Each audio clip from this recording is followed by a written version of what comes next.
chiedo praticamente al Ministro, data la gravità dell'evento che c'era stato nei confronti della povera Iole, di approfondire questa vicenda per adottare nell'ambito delle sue competenze e prerogative quelle opportunità che può avere di sospendere questo rilascio, ancorché parziale, di questo assassino che è Michele Fusaro. Davanti alla notizia che a Michele Fusaro, condannato per il sequestro e l'omicidio a Castelfranco Veneto di Iole Tassitani, è stato concesso nei giorni scorsi un permesso premio che potrebbe aprire la porta ad altre progressive autorizzazioni, la consigliera regionale Silvia Rizzotto, già sindaca di Altivole, ha scritto una lettera al ministro della Giustizia, Carlo Nordio, chiedendo che non vengano accordati altri benefici all'omicida che non esita a definire un macellaio. È una cosa vergognosa, una violenza così crudele, così grave come quella che è stata nei confronti della povera Iole.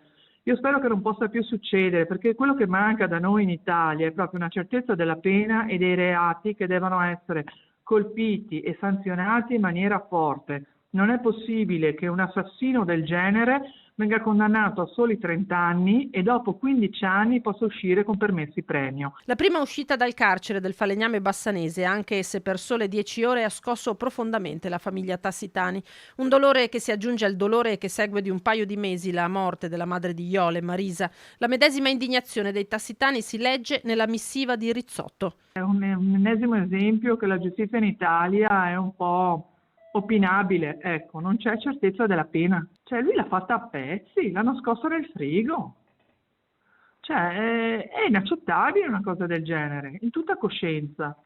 Cioè, allora questo, secondo me, sanzioni più pesanti, più serie, sono da deterrente verso chi vuole fare atti del genere.